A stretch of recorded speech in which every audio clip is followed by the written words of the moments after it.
Les grands reportages, cette semaine, l'opposition contrôlée. De nos jours, plusieurs personnes croient que l'opposition contrôlée est menée par un certain professeur de philosophie dans la grande région de Montréal, un dénommé Camus. Mais en fait, cette opposition est dirigée plus secrètement par 4 individus aux multiples connaissances qui ont voyagé partout dans le monde pour tirer les ficelles du jeu politique. N'en déplaise à Martin Geoffroy, le documentaire que vous allez voir est tout à fait véridique. 8 juin 2022, la vérité sort au grand jour. Dom C., Pat King, Carl Giroux et Capitaine Cosmos auraient infiltré le peuple pour les flouer. Selon Radio Résistance, ils seraient en fait les gourous allégaux.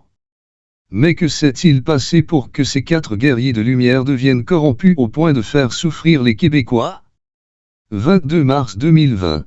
Le Premier ministre François Legault annonce les premières mesures de confinement pour tenter de contrer la Covid-19 afin de terroriser le Québec, car tout le monde sait que Legault aime faire peur et adore la dictature.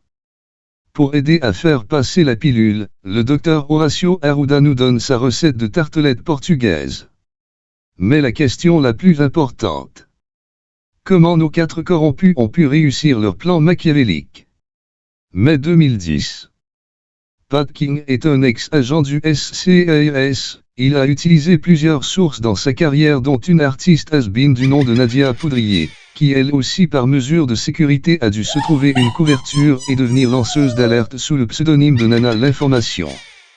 Monsieur King, par l'entremise de Nana, est entré en contact avec Donald Trump afin de créer une alliance avec un groupe obscur du Québec nommé les Farfadas.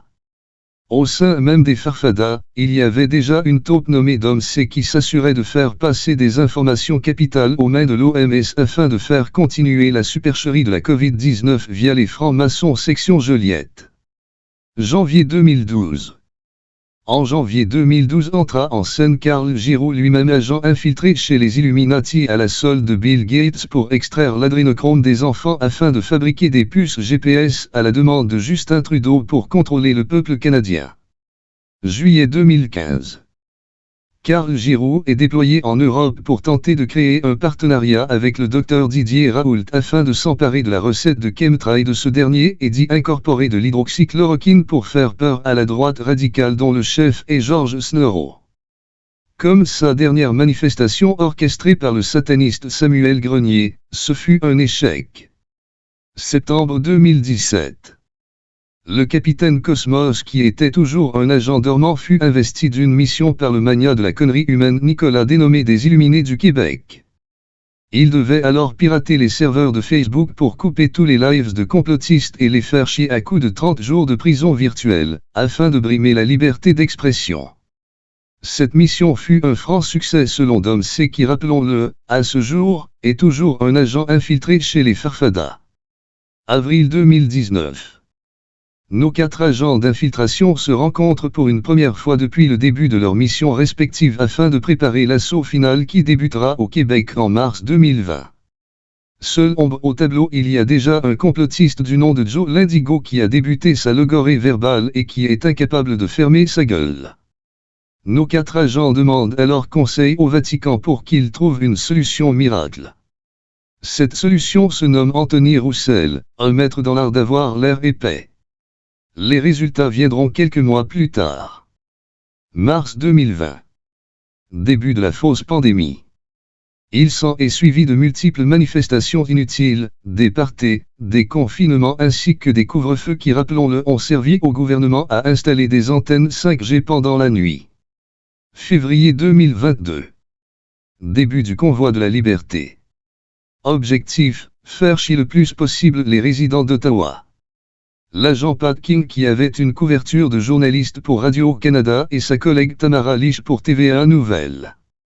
Dom C était toujours sous couverture chez les Farfadas et effectuait de la surveillance au quartier général, donc dans un stationnement. L'agent Carl Giroux, lui, était mandaté par Manon Coutu, experte en condescendance, pour aller vendre des t-shirts contaminés par des morgellons. Le but de cette opération, que les complotistes se grattent jusqu'au sang et que les vampires les sucent à mort.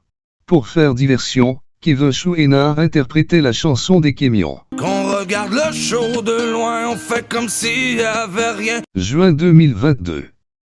Dernière opération avant que nos 4 agents retournent au quartier général de Graneville, arracher les cordes vocales de François Amalega pour y insérer une moissonneuse-batteuse. De cette façon, il sera utile pour les agriculteurs cet été. Mais qu'est-ce que l'avenir nous réserve maintenant avec nos 4 corrompus? Nous n'en avons aucune idée pour l'instant. Restez à l'affût de ce qui se passe dans votre environnement, vous pourriez vous aussi être recruté par François Legault et jouer un rôle important pour le Québec.